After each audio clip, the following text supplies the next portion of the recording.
예, 에, 오늘 묵상할 말씀은 누가복음 3장 15절에서 38절. 백성들이 바라고 기다림으로 모든 사람들이 요한을 혹 그리스도신가 신중히 생각하니. 오늘 말씀은 예수님이 세례를 받으시고 공생애를 시작하는 이야기를 하려고 합니다. 세례 받은 것까지 오늘 말씀이죠. 그래서 오늘 어떻게 세례를 받는지, 이것은 사복음서에 다 나와 있는 이야기입니다. 그러나 오늘 말씀은 누가복음을 중심으로 묵상해 보도록 그렇게 하겠습니다. 백성들이 바라고 기다리는 것이 무엇인가 하면은 그리스도를 기다리고 있는 거죠. 구세주, 우리를 위해서. 우리의 어떤 문제에 부딪힐 때마다 풀리지 않는 문제가 있는데 그 문제를 다 풀어줄 분이 오신다고 성경은 늘 이야기하고 있습니다. 지금 원래는 그때도 이미 와 계셨지만은 그를 모르는 거죠. 그런데 왔는데도 모르고 죽이고, 또 죽이고 갔으면서도 살아 계신다는 예수님을 모르고 우리는 있는 거죠. 그래서 지금도 살아 계시고 우리와 함께 계시고 우리 속에 계시는 그리스도인 것을 모르면 알고 그랬는데도 불구하고 우리는 아직도 기다리고 있죠. 그러니까 다시 오실 예수님을 기다리듯이 이 사람들은 기다리고 있었던 거죠. 그 다시 오실 예수님과 이 사람들이 기다리고 있는 예수님, 그 분은 여전히 우리는 와도 모르고 왔는데도 알지 못하는 그런 모습입니다. 그러니까 그때 예수님이 오실 당시의 백성들이나 우리는 다를 바 없이 똑같다, 그 말을 하고 있는 겁니다. 그때 사람들은 답답했겠다. 그게 아니고 지금 똑같다는 거. 그래서 다시 오마, 그렇게 얘기하고 가신 거예요. 그래서 원래 예수님은 처음 창세기부터 있었던 거고 우리를 사랑하시고 우리를 위하여 있는 것이 분명한데 우리는 그걸 못 믿고 자꾸 찾으니까 예수님이 직접 오셔서 십자가를 질 수밖에 없는 그 분이죠. 어쨌거나 그 백성들이 기다렸던 것이기 때문에 요한이 하는 것을 보면서 이게 예수님이 아닌가, 우리 기다리던 그분이 아닌가, 그렇게 다들 물어봅니다. 그분이 오기 전에는 엘리야가 먼저 온다. 그래가지고 먼저 엘리야가 온다는데 당신이 그리스도라면 엘리야는 언제 누굽니까? 이러니까 벌써 왔다. 그렇게 얘기할 때 요한을 얘기하고 있는 거죠. 그 그리스도 인가라고 자꾸 물어봤을 때 요한이 대답을 합니다. 나는 그리스도가 아니다. 그분은 내 뒤에 오신다. 16절 읽어봅니다. 요한이 모든 사람에게 대답하여 이르되 나는 물로 너희에게 세례를 베풀거니와 나보다 능력이 많으신 이가 오시나니 나는 그의 신발끈 풀기도 감당치 못하겠노라. 그는 성령과 불로 너희에게 세례를 베푸실 것이요. 나는 그리스도가 아니다. 나는 우리가 기다리는 그분이 아니다. 그렇게 얘기하면서 그분은 내 뒤에 오신다. 그런데 이 요한의 말을 들으면 그분이 오면 딱 알아볼 수 있을 것 같은데 못 알아봅니다. 우리는 예언은 하지만 예수님이 오면 못 알아봅니다. 그렇게 설교를 잘하고 예수님에 대해서 흔히 아는 것 같은데 예수님이 또 와 있는데 모릅니다. 구름 타고 오니까 모르죠. 번개같이 오니까 알 수도 없고 도둑처럼 오니까 모르는 거예요. 지금 요한도 예수님을 모릅니다. 분명한 것은 말씀에 의해서, 말씀에 입각해서 선포하는 것밖에 할 수 있는 게 없어요. 예수님도 다 알고 있어요. 우리가 하나님 믿는다 하면서 폰만 잡고 안 믿는 거 다 알고 있어요. 그거 뻔히 알고, 너를 내가 몰라서 그런 게 아니라 알고 내가 십자가에 돌아가셨다. 그러니까 네가 그렇게 하는 것을 가지고 있으면서도 나는 그것을 하려고 십자가에 죽은 거 아니냐, 이렇게 얘기하실 때 그렇습니까? 이래야 되는데 내가 그동안 안 믿었으니까 이렇게 얘기하면 안 되는 거예요. 오직 말씀 그대로 말씀만 붙잡고 있으면 이 땅에서는 가장 큰 거예요. 요한보다 큰 사람은 없어요. 여자가 낳은 자 중에 가장 큰, 어떻게 그렇게 커요? 말씀만 붙잡고 오직 말씀만 전하니까. 그래도 예수님을 못 알아봐요. 그러니까 최고 큰 사람이 예수님을 못 알아보는데 우리가 어떻게 세상에서 알아볼 수 있겠어요? 그 예수님이 다 알고 있어요. 근데 마치 아닌 것처럼 그런데 다 알고 계셔요. 그래서 알고 계시는 분에게 기도를 해요, 우리는. 그래서 나는 지금 물로 세례를 준다. 근데 그분은 능력이 많기 때문에 성령과 불로 세례를 주실 것이다. 그렇게 얘기를 합니다. 나중에 성령이 올 때는 불 같은 모습으로 오게 되죠. 그런데 예, 능력이 많으신 이가 예수님인데 나는 그의 신발끈 풀기도 감당치 못하겠노라. 그게 무슨 말이냐? 그때 개역 한글에는 신들매 풀기도 신들매 예 그랬죠. 근데 신들매도 감당치 못하노라 이렇게 됐을 거예요. 그러니까 신을 옛날에는 로마 시대 때는 항상 이 신발끈이 중요한데 그걸 끝까지 이렇게 매는데 굉장히 불편하니까 종들이 다 매줬는데 그걸 풀고 매고 그걸 들고 다니는 그 종보다 종 역할도 감당하지 못할 정도로 능력이 크신 분이다. 그렇게 표현을 하게 되죠. 그래서 그 얘기를 할 때 사람들이 이 말 사복음서는 똑같이 이렇게 얘기합니다. 근데 실제로 예수님 감옥에 갇혀가지고는 예수님이 세례 줄 때는 아는 것처럼 줬는데 제자들도 그 사람을 따라 보내고 다 그렇게 했으면서도 마태복음 11장 3절에 예수께 여짜오되 오실 그이가 당신이 오니까 우리가 다른 일을 기다려 오니까 이렇게 물어봅니다. 자기는 모른다는 거죠. 아니면은 반항할 수도 있습니다. 당신이 그분이라면 내가 감옥에 있도록 이렇게 놔둘 겁니까? 빨리 빼주세요. 이런 말로 우리가 읽을 수도 있어요. 그러나 그냥 그대로 읽으면 이건 모르는 거예요. 예수님이 진짜인지 아닌지 모르고 있는 거예요. 그런데 17절에 읽어보면 이제 구체적으로 얘기를 합니다. 읽어봅니다. 손에 키를 들고 자기의 타작마당을 정하사 알곡은 모아 곳간에 들이고 죽정이는 꺼지지 않는 불에 태우시리라. 우리가 로마 시대에 안 살아가지고 이해가 안 되는 글들이 꽤 많이 있는 것처럼 우리가 농사를 안 짓기 때문에 이 키가 뭔지 몰라요. 이 키가 이 채라고도 하고 치라고도 하고 그렇죠. 근데 이 키를 밤에 오줌 싸면 이 키를 뒤집어 씌워가지고 옆집에 소금 얻으러 가라 할 때 이 키를 주거든요. 바가지 하나 주면서 키를 뒤집어 씌워주고 옆집 가서 소금 얻어와라 이럽니다. 그럼 아이는 뭣도 모르고 가지만은 어른들은 다 압니다.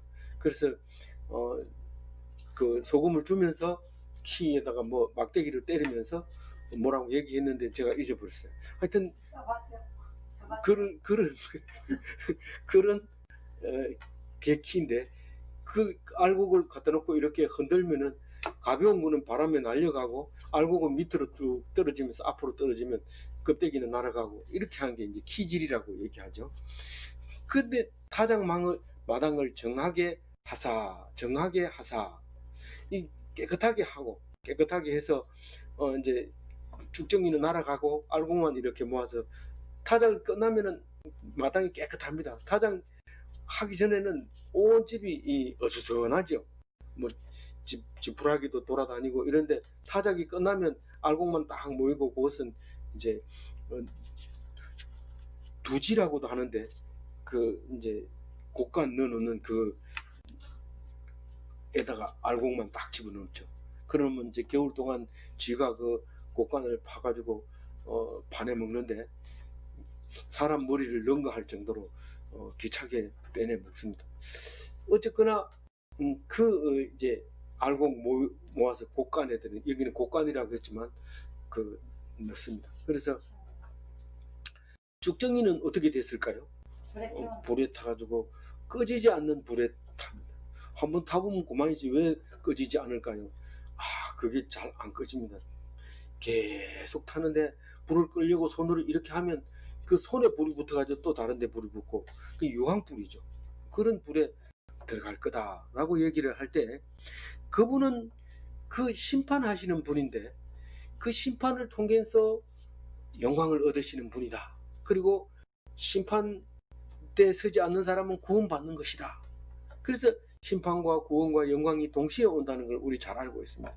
그 심판의 주시다 이 말입니다. 심판의 주이시다. 뒤에 오시는 분이 그렇다. 그렇게 얘기합니다. 그러고는 이제 이거 말고도 막 참 좋은 얘기를 많이 했어요. 좋은 얘기가 뭐냐면 복음이죠. 가스펠이죠. 굿뉴스를 백성들에게 많이 줬는데 높은 산을 평지로 만들고 깊은 골짜기를 돋우고 기죽은 사람을 기살리고 교만한 사람을 없애고 큰 문제를 평지로 만들고 그렇게 해주는 이 요한이 빈들에서 하나님 말씀을 가지고 많은 백성들에게 가르치고 그래야 예수님이 오면은 그 어려운 문제를 예수님이 다 해결해 주셨다. 그러면 깜짝 놀랐죠. 그렇지만 화가 나가지고 마음밭이 지금 험한 상태에서 이 사람이 당신의 죄를 위해서 오신 분이야 이렇게 하면 내가 무슨 죄가 있다고 그따위 소리해 이렇게 하는데 그렇게 죄를 자복하고 내가 죄가 있습니다. 깨끗하게 해주세요. 그랬으면 좋겠습니다. 이러고 있는 상태에서 예수님이 딱 오면 예수님을 딱 만나게 되죠. 그래서 평탄케 하시죠. 주님이 오시는 길을 평탄케 하시는 분이 이 세례 요한이죠. 그래서 세례 요한은 땅 위에서는 최고 전도자입니다. 최고 전도자. 세례 요한은 꺼진 거를 가르쳐주는 게 아니고 산이 높은 걸 가르쳐주고 마음밭이 높고 낮은 걸 가르쳐주고. 그렇죠. 누가복음 7장 28절 한번 읽어봅니다. 내가 너희에게 말하노니 여자가 낳은 자 중 요한보다 큰 자가 없도다. 그러나 하나님의 나라에서는 극히 작은 자라도 그보다 크니라 하시니라. 그러니까 이 땅 위에서 누가 크냐? 세례 요한보다 큰 사람이 없다. 사실 선지자지만 선지자 중에서도 예수님 6개월 앞에 태어났으니까 그보다 그 사이에는 없다. 최근에 따끈따끈한 최고 멋있는 우리가 무슨 음식 무슨 맛집 해도 금방 했는 음식이 제일 좋죠. 좋다고 냉장고에 넣어놨다가 이 전자레인지 디피면 한쪽은 타고 한쪽은 덜 데워지고 막 이런 것 갖다 최고 비싸게 주고 산 거라 이래 소용 없습니다. 정말 김치찌개라도 금방 끓인 거 이걸 딱 좋아하는데 이 세례 요한은 그 금방 만든 음식처럼 최고의 음식처럼 최고의 전도자라고 예수님이 극찬을 하면서 여자가 낳은 자 중에 이거보다가 큰 자는 없다. 이 세례 요한이 가장 크다. 그런데 천국은 세례 요한보다가 아무리 작아도 세례 요한보다가 크다. 이렇게 말할 때 천국을 강조하려고 그랬지요. 그러나 그 속에 들어있는 내용으로는 이 세례 요한이 천국 갔느냐 안 갔느냐 이거를 뭐 따지면 그런 말을 한 적이 없어요. 성경은 그런 말을 안 했지만 부자가 천국에 가기가 어렵다 이렇게 하면 못 갔다고 이해하는 거나 마찬가지입니다. 우리는 거기에 뭐 부자는 천국 못 간다 이렇게 정해진 건 아니지만 어렵다 이 말은 땅의 기준으로 했을 때는 안 된다 이 말입니다. 땅의 기준으로 했을 때는 오직 하나님 기준으로 했을 때만 천국에 갈 수 있다. 이제 그런 이야기를 이제 하게 됩니다. 그래서 이 요한은 최고의 전도자지만 19절에 읽어보면 분봉왕 헤롯은 그의 동생 아내 헤로디아의 일과 또 자기의 행한 모든 악한 일로 말미암아 요한에게 책망을 받고 이 헤롯 왕은 헤롯 대왕의 이제 후손으로서 이제 땅을 물려받게 되고 그렇게 하는 거지만 그러나 누구에게나 헤롯이 나빠. 우리는 이거 읽으면서 헤롯이 참 나빠 이랬는데 헤롯이 나쁜 게 아니고 내가 헤롯입니다.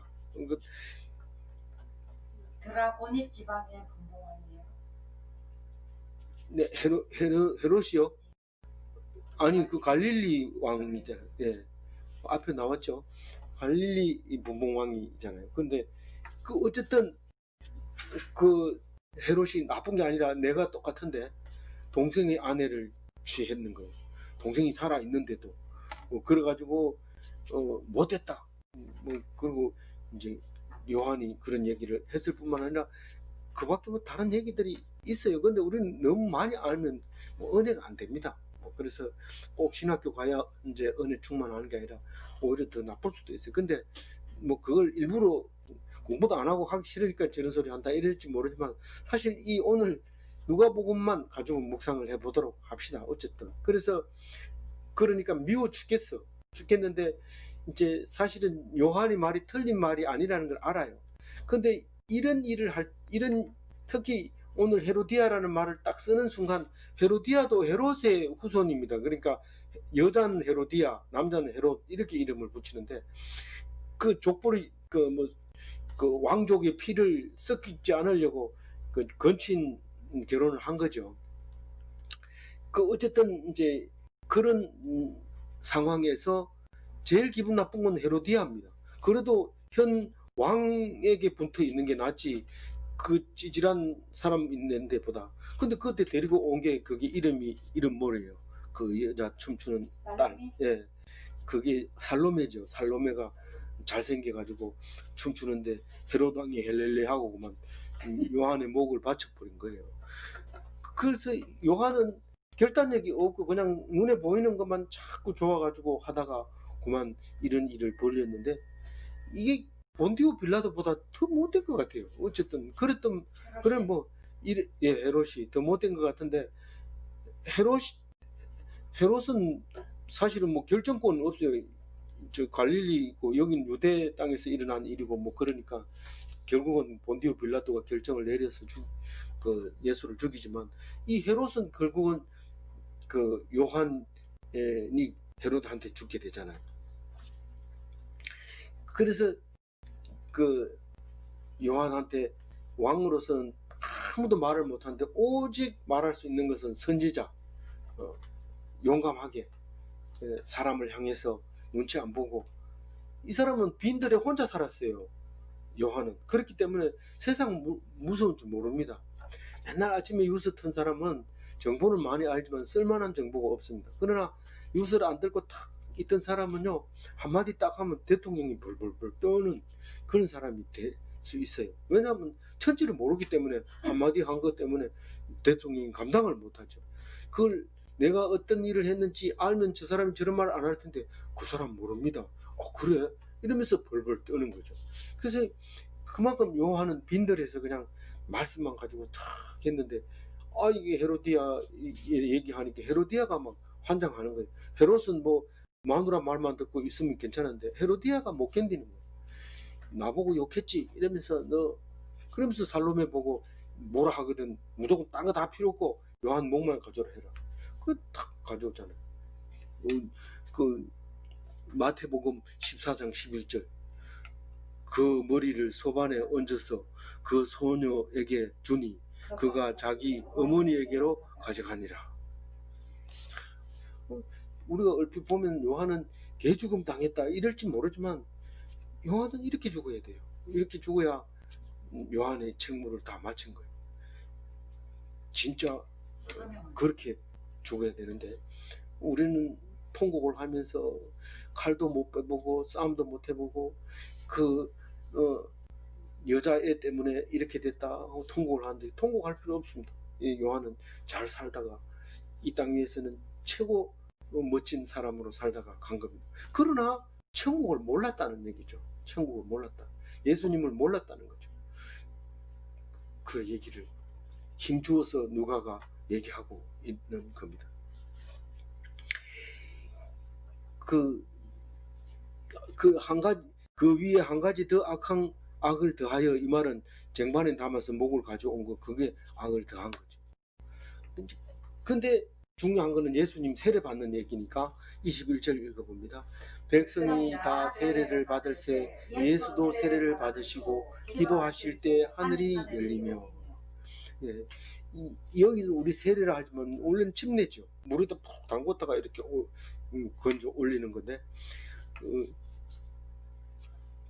여기서 침례 받은 사람도 있지만은 물 속에 들어가야 됩니다. 완전히 죽었다가 다시 살려야 되는 것이죠. 예수님도 그렇게 해서 세례를 침례를 받으신 거예요. 근데 받고 이제 올라오니까 올라오면 뭐라고 했어요?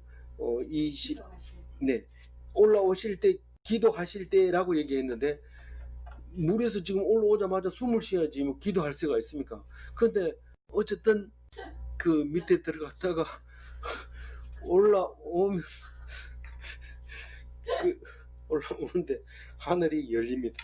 하늘이 열리고 성령이 비둘기 같은 형체로 이러고 형체를 넣었는데 비둘기 같이 임하시고 이 말입니다.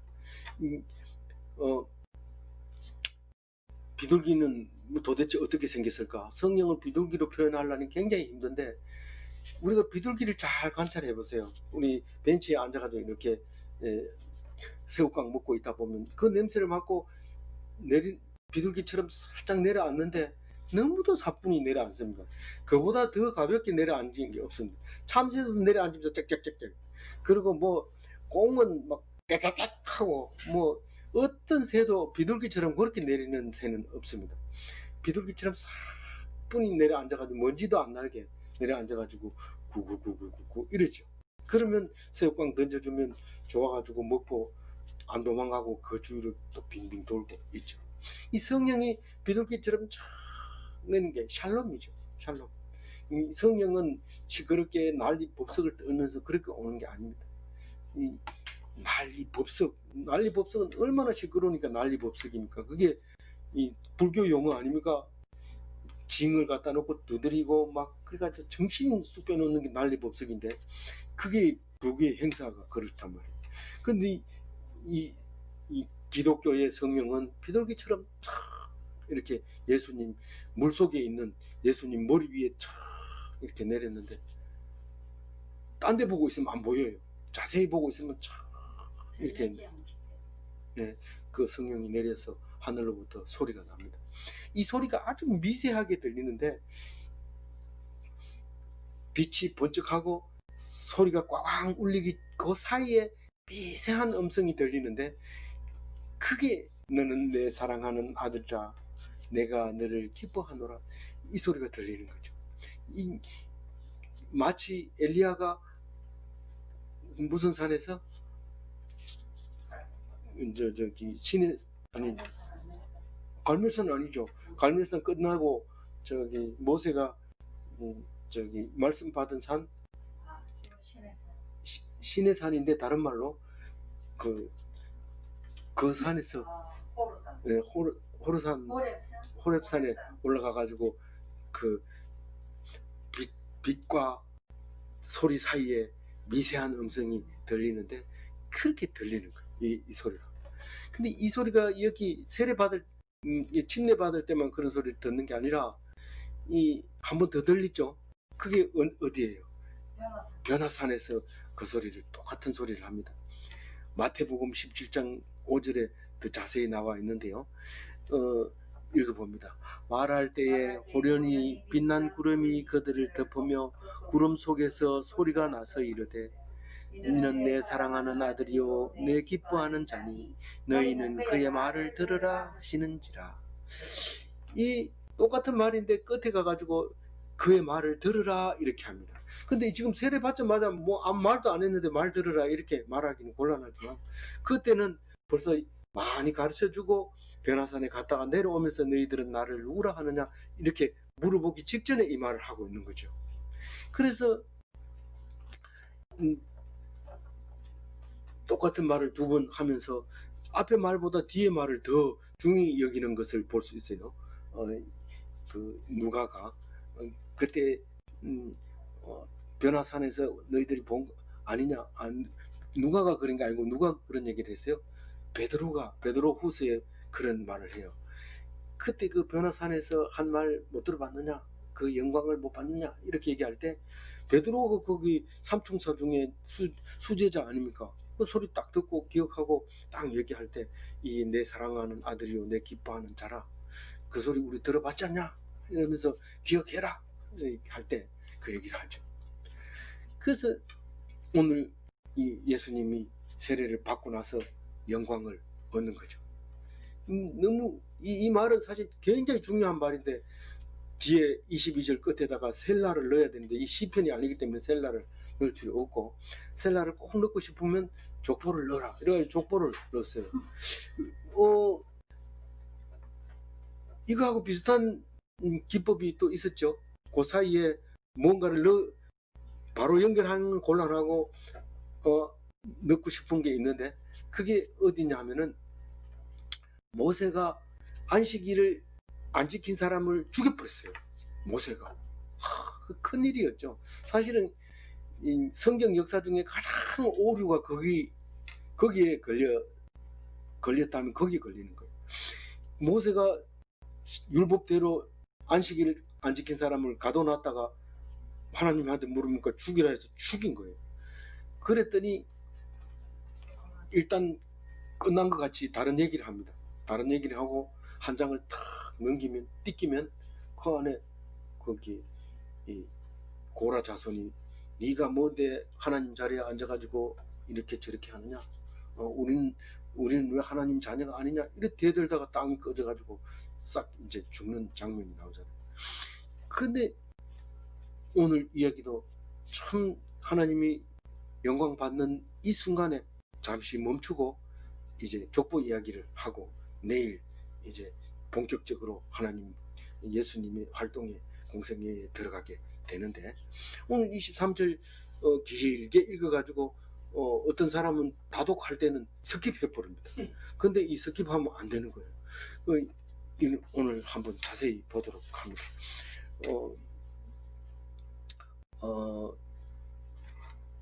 여기를 보면은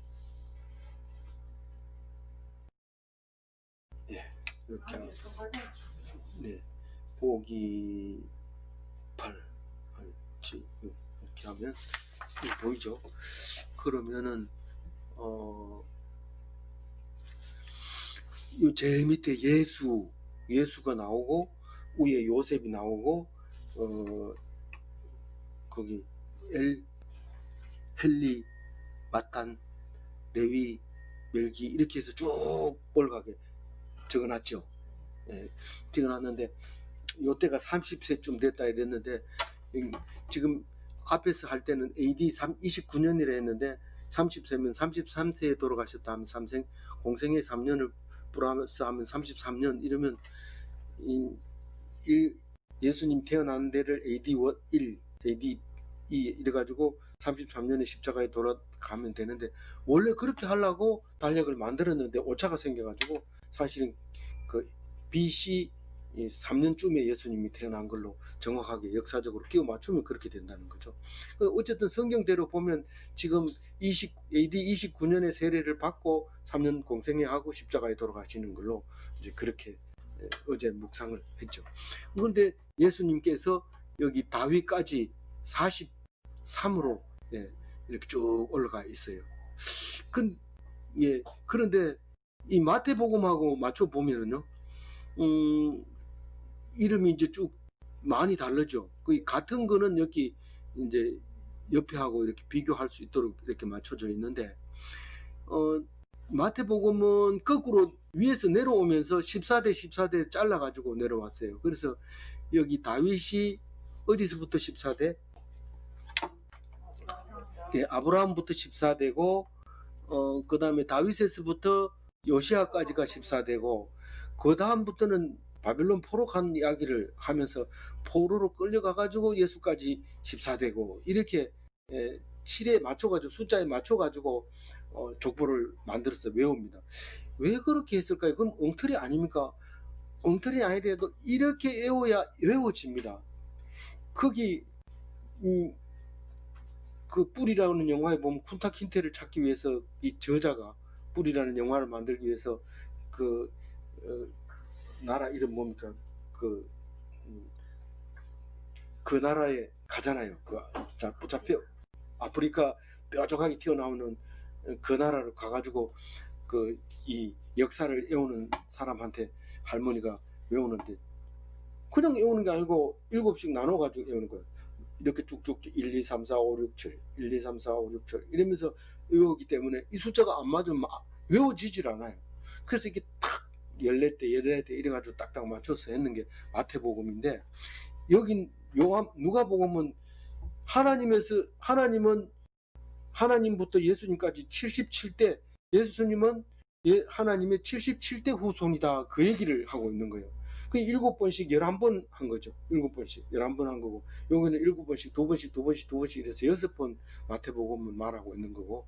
그런데 왜 틀립니까? 이렇게 물으면 나도 모르죠. 모르지만은 자꾸 물으면은 그럼 니 똑같으면 좋겠나? 그 뭐 똑같은 얘기를 뭐하러 그렇게 성경 여러 군데에 써놨겠나?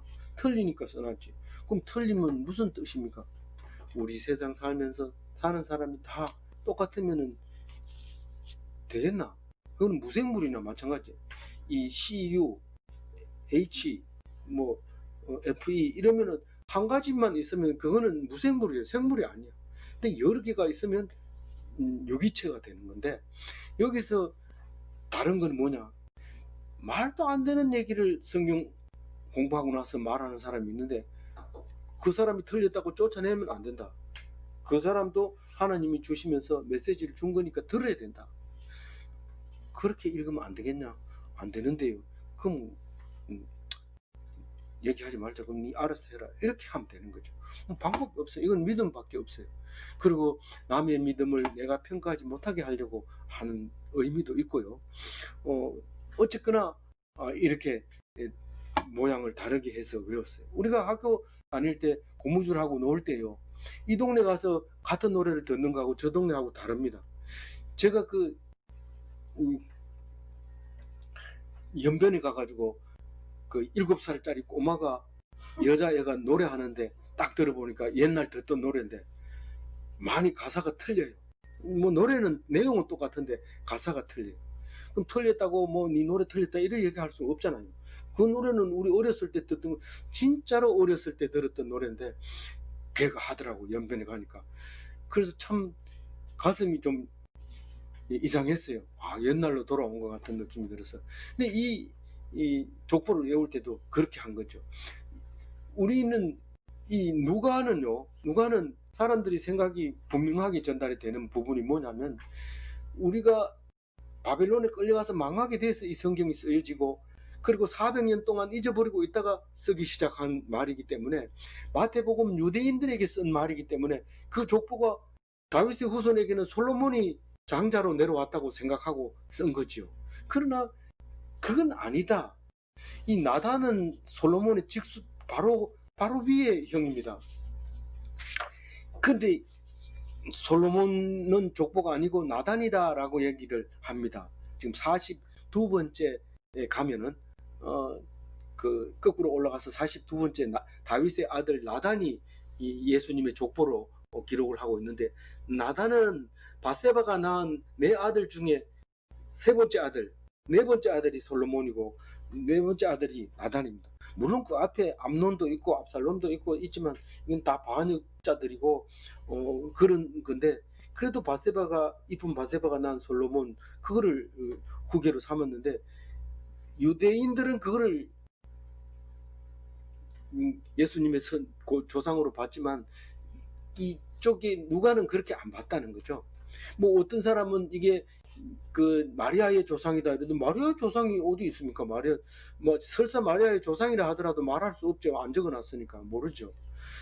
어쨌든 그렇게 보고 있습니다. 사실 성경 보면은 솔로몬이 언제 태어났습니까? 31절 저를 얘기하라고요? 지금 31절을 설명하고 있다. 예. 근데 솔로몬이 사실은 적자입니까? 이렇게 물어봤을 때 아니죠. 근데 솔로몬이 언제 태어났냐면은 바세바하고 우리아 죽이고 죽이니까 죽는다 이러니까 죽어버렸잖아요. 죽어버리고 바로 가서 위로한다고 하룻밤 자고 났는데 솔로몬이 태어났잖아요. 성경 읽어봤잖아요. 예. 그런데 그 후에 삼형제나 있단 말이에요. 그럼 이게 안 맞잖아요. 안 맞으니까 성경이고 안 맞으니까 믿음이 필요한 거지. 그걸 따지려면은 믿을 필요도 없죠. 니는 믿음 없이 그냥 학문적으로 해라 이렇게 하면 되죠. 제가 뭔 말하고 있는지 알죠? 예, 그렇게 해서 이게 역사가 내려오고 있기 때문에 너무 여기에 집중해서 연구하지 말고 그냥 있는 대로 은혜 받으시면 되겠습니다. 거기에 쭉 보면은 이런 게 있죠.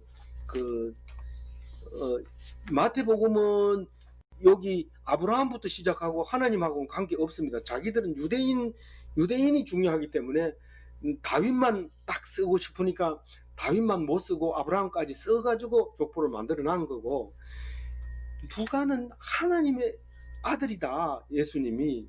그러면 하나님까지 오는 데는 몇 대가 걸렸냐고 물었을 때 77대다. 난 몰라. 이거 하고 77대다 하고 누가 똑똑해요?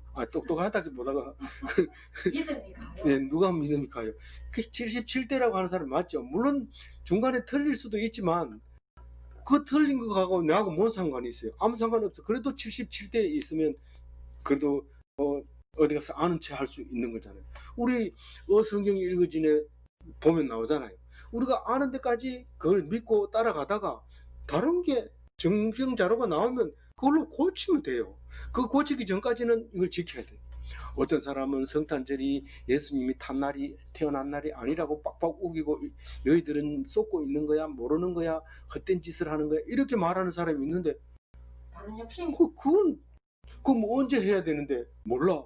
그러니까 그런 사람하고는 상대를 하지 말아야 돼. 말하지 말아야 돼. 우리가 지키기로 했으면 함께 기뻐하고 함께 즐거워해야 되지. 그게 틀렸다고 해가지고 방구석에 앉아가지고 지 혼자, 그럼 그게 뭔 의미가 있어요? 그건 기독교인도 아니죠. 그래서 우리가 성경을 읽을 때 믿음으로 읽으라 그렇게 얘기를 하게 됩니다. 우리가 하나님이 77대 후손, 예수님이 77대 후손이라는 사실만 알고 있어도 똑똑한 축에 들어가죠. 그래서 보면은요, 우리 하나님 다음에 아담, 이제 거꾸로 읽으면 되죠. 아담 다음에 셋, 에노스 이렇게 나오잖아요. 그러면 여기서 봐요. 이제 23절 여기서 보면 쭉 내려오다 보면 34절에 야곱이 나오죠. 야곱 아버지 이삭 아버지 아브라함. 근데 31절부터는 네. 이름이 쫙 다 나와요. 그게 이제 구약이니까. 그러니까 여기서 보면 이쪽에 그림 보세요. 그림 보면은 이 구약이니까 창세기, 열왕기, 역대기니까, 창세기, 열왕기, 역대기니까 바벨론 포로 갔다 올 때까지만 이름이 나오고 그 뒤에는 이름이 안 나오잖아요. 당연히 이건 안 나오죠. 이제 역사니까. 근데 스룹바벨이 마지막 이제 예수님의 조상으로 끝마치고 쭉 이제 솔로몬이 나오는데 그 앞에 보면은 다윗 위로는 창세기, 열왕기, 역대기에 나와 있는 이름들이 많이 맞아 떨어진단 말이에요. 그러니까 이게 아는 이름이 나올 수밖에 없죠. 그래서 여기에 보면 다윗 얘기 금방 했고요. 그 다음에 여기 스룹바벨은 이게 바벨론 포로 갔다 온 얘기죠. 사람이고, 그리고 이새는 다윗의 아버지고, 보아스는 룻의 남편이고, 그 다음에 쭉 살몬은 그 사람의 남편. 예, 나합. 맞아요. 예, 그리고 헤스론, 베레스, 유다한테 베레스는 며느리에게서 낳은 거고 쌍둥이고, 헤스론은 저기 이집트로 내려갈 때 이름이 한번 나와요. 이집트로 내려갈 때. 그래서 이제 그 아들이고, 아버지 야곱, 그 아버지 이삭, 아브라함, 데라, 그리고 나올까지 나오는데 나홀도 알고 그 위에 이름도 뭐 이름은 알죠. 근데 이제 이야기는 별로 없고 셈 우리가 셈족이라고 얘기하는 셈, 함, 야벳 중에서 셈. 나홀이 데라의 아들도 나홀인데 또 데라의 아버지가 나홀이네. 같은 이름 없어. 아브라함의 아브라함의 할아버지가 나오리고 예. 아브라함의 아들이 나오리. 아 그런 게 있어. 아브라함의 예, 예. 형제 사촌. 예, 그런 이름도 있죠. 오늘 뭐 여기도 보면 같은 이름도 있죠. 예수라는. 예수도 있고 유다도 또 있고 요셉은 뭐 있고 또 오늘 묵상 안 한 사람은 몰라도 아는 사람은 고3도 있다는 걸 알아요. 예수님의 조상에 고3이 있다는 거. 그리고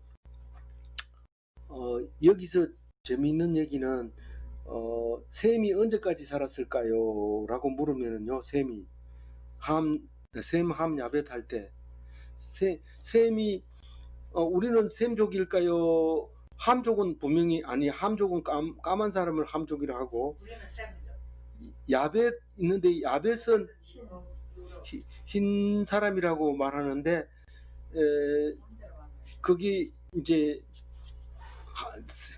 함족 빼고는 셈과 야벳은 지금 구분이 잘 안 되는 것 같아요. 그래서 이란은 아리안족, 야벳이 아리안족이 아닌가 그렇게 말하는데 아리안 이 말이 이란이라는 말이거든요.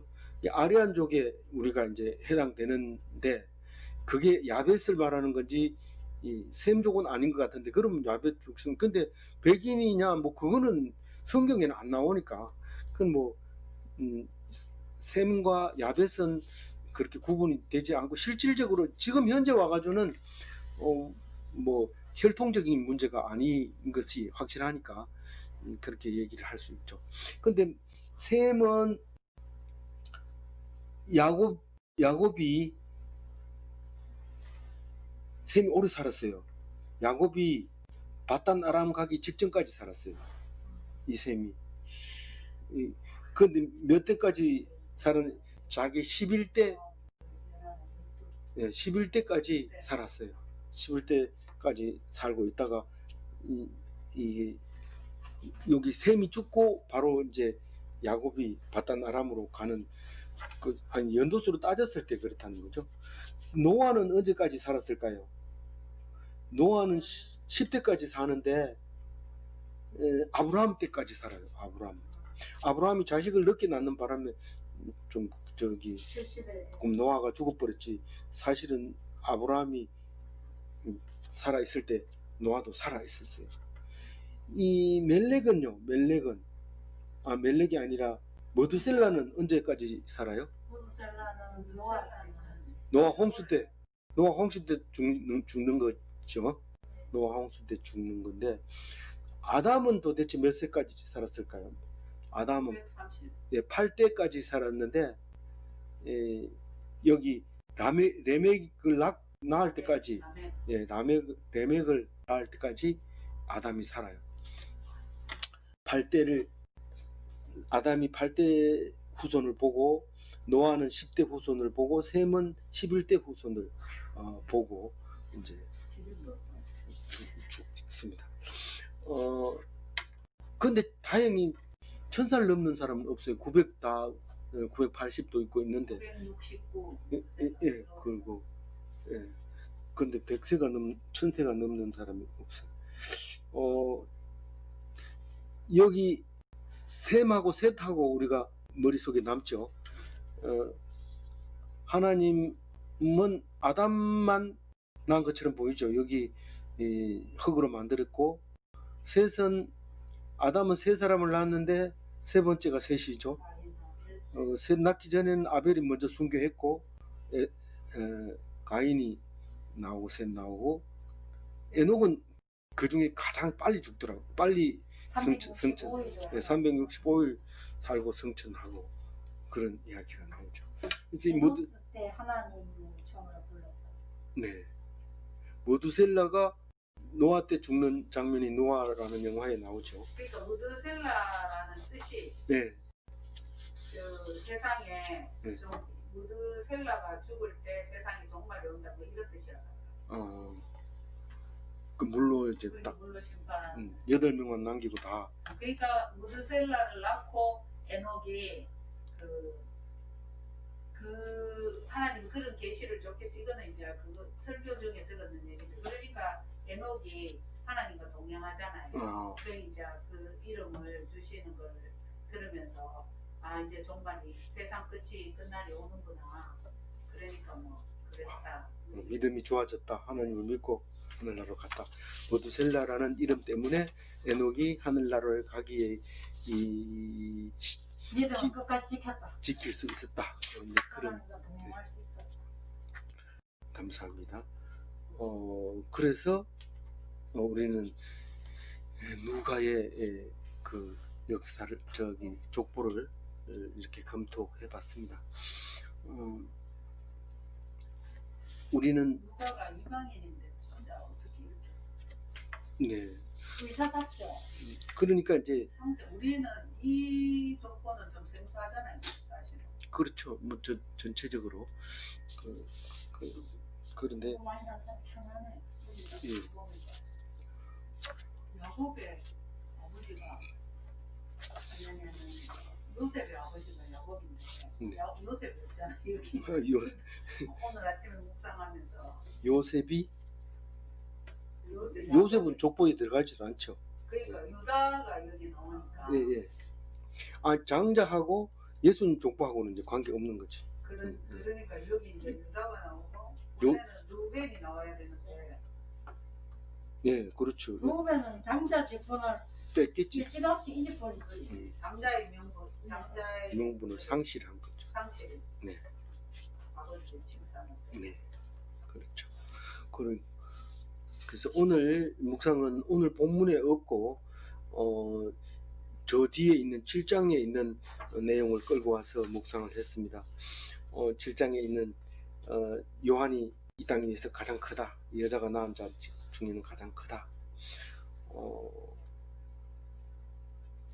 그러면서 그러면 예수님도 여자가 낳았으니까 요한보다 작습니까? 그럴지도 모르지만은 그러나 천국이 예수님이기 때문에 요한보다가 적을 수가 없죠. 가장 작아도 크니까 천국이 있는 것과 없는 것이 차이가 나죠. 그래서 천국을 모르면 땅의 사람이고 기독인은 예수를 알고 세상을 버리고 천국 시민이 된 사람이 기독인입니다. 그래서 땅에 대해서 네가 크냐 내가 크냐 싸우지 말고 천국 백성으로 다 사시기 바랍니다. 네, 기도하겠습니다. 하나님 감사합니다. 세례 요한이 예수님을 세례 줌으로써 이제 공생애가 시작할 터인데 그 하나님께서 보내신 그리스도 예수를 묵상하게 해주셔서 감사합니다. 우리는 느닷없이 와서 내가 너희들을 죄를 위해서 내가 죽겠다 하고 죽은 자작극의 사람이 아니라 말씀대로 말씀하시고 그대로 말씀을 이루시는 성취하신 하나님의 말씀인 것을 믿사오니 이 말씀 붙잡고 구원 얻게 하여 주시고 하늘나라 보게 하여 주시고 많은 사람에게 천국을 전파하게 하여 주옵소서. 감사하옵고 우리 주 예수 그리스도 이름으로 기도 올려옵나이다. 아멘. 예, 감사합니다.